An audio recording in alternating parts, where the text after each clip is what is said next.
সংবাদ পাঠিকা থেকে শাকিব খানের হাত ধরে সিনেমায় নাম লিখিয়েছিলেন শবনম বুবলী। শুরুতে বেশ কয়েকটি জনপ্রিয় সিনেমা উপহার দিলেও সেটা ধারাবাহিকতা ধরে রাখতে পারেননি এই অভিনেত্রী। সর্বশেষ ঈদুল আজহায় মুক্তি পেয়েছিল বুবলী অভিনীত রিভেঞ্জ সিনেমাটি।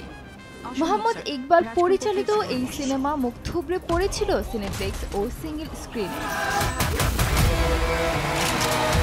অন্যদিকে মুক্তির অপেক্ষায় রয়েছে এম রাহিম পরিচালিত জঙ্গলি। এতে বুবলীর বিপরীতে অভিনয় করেছেন সিয়াম আহমেদ। এর আগে ওটিটিতে একসঙ্গে কাজ করলেও বড় পর্দায় এটিই তাদের প্রথম সিনেমা। তবে এবার দীর্ঘদিনের বিরতি ভেঙে আবারও নতুন সিনেমার কাজ নিয়ে আসছেন ঢালিউড চিত্রনায়িকা শবনম বুবলী। তার নতুন এই সিনেমার প্রযোজক আওয়ামী নেতা সৈয়দ মোহাম্মদ সোহেল। সম্প্রতি পরিচালক মেহেদী তার সামাজিক যোগাযোগ মাধ্যমে বুবলী ও সোহেলের সঙ্গে নিজের একটি ছবি পোস্ট করেছেন, আর তাতে ক্যাপশনে লিখেছেন নতুন সিনেমাটির শুটিং দ্রুতই শুরু হচ্ছে। এরপরই সিনেমাটি নিয়ে আলোচনায় আসেন অভিনেত্রী। বুবলী অভিনীত নতুন এই সিনেমার নাম নীলটিপ বলে জানা যায়। তবে বুবলী ভিন্ন কথা বলছেন।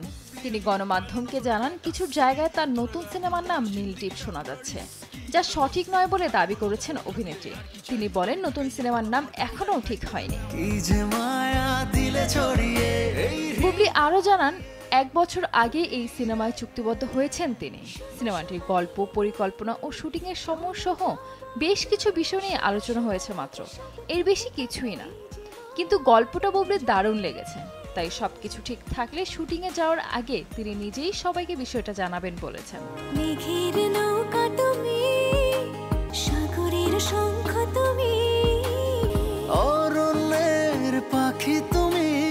নীলটিপ প্রসঙ্গে সংবাদ মাধ্যমে পরিচালক মেহেদী জানান বুবলীর সঙ্গে তাদের কথা হয়েছে, তবে তার সঙ্গে নায়ক হিসেবে কে অভিনয় করবেন তা এখনও চূড়ান্ত হয়নি। কিন্তু তাদের ইচ্ছা নাটকের একজন অভিনেতাকে নিয়ে কাজ করবে। ইতোমধ্যে কয়েকজনের সঙ্গে কথাও বলেছেন। শিগগিরই আনুষ্ঠানিক ঘোষণার মাধ্যমে জানানো হবে বুবলীর বিপরীতে কে থাকছে।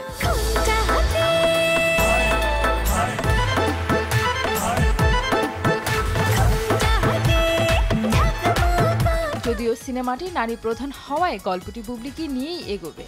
এ বিষয়ে পরিচালক জানান দেশে নারী প্রধান গল্পের সিনেমা খুব কম নির্মাণ হয়। তবে এমন একটা সময় ছিল যখন শাবানার ওপর নারীকেন্দ্রিক সিনেমা নির্মিত হতো। বর্তমানে তিনি বুবলীর ওপর বাজি ধরেছেন। নীলটিপের মাধ্যমে দর্শকদের ভালো একটা সিনেমা উপহার দিতে চান এই নির্মাতা। সানজিদ আক্তার, দেশ টিভি।